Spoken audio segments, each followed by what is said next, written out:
A very questionable proposal has been made for a holiday to honor slain civil rights leader Martin Luther King, Jr. Somehow I doubt that he would consider it an honor. I'll be right back. Perhaps by the time you hear this, Governor Milliken of Michigan will have signed into law a new additional holiday for Michigan state employees. I hope not, and I'm not against holidays.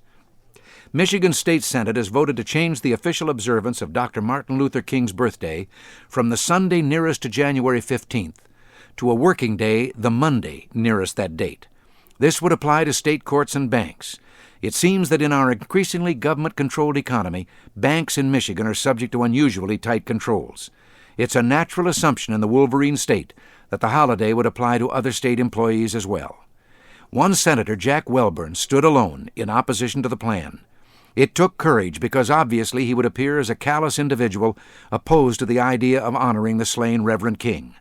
This, of course, could lead to the additional charge of racism. Well, Senator Jack Welborn is neither callous nor racist, but what he had in mind was something far more suitable as a memorial than a paid holiday for public employees. For the most part, they average a higher pay rate than the taxpayers who provide their salaries. The additional holiday for state employees would, or maybe by now will, cost the state of Michigan more than $4.5 million. But it wasn't the money that caused Jack Welborn to vote no. What he proposed instead was something in the nature of a living memorial to the victim of an assassin's bullet. He offered two programs which would cost roughly the same as the proposed holiday. One would be in the form of Martin Luther King scholarships for disadvantaged students.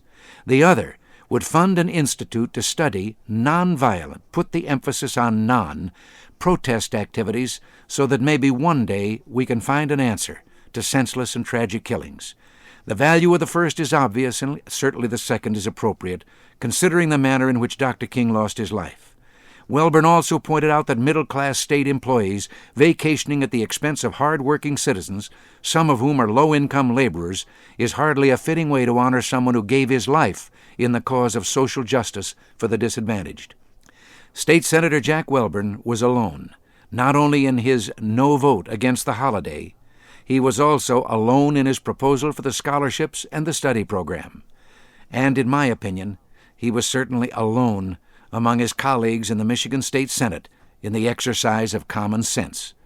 It seems to me that just possibly Dr. King would approve of Jack Welborn's vote and his proposals. This is Ronald Reagan. Thanks for listening.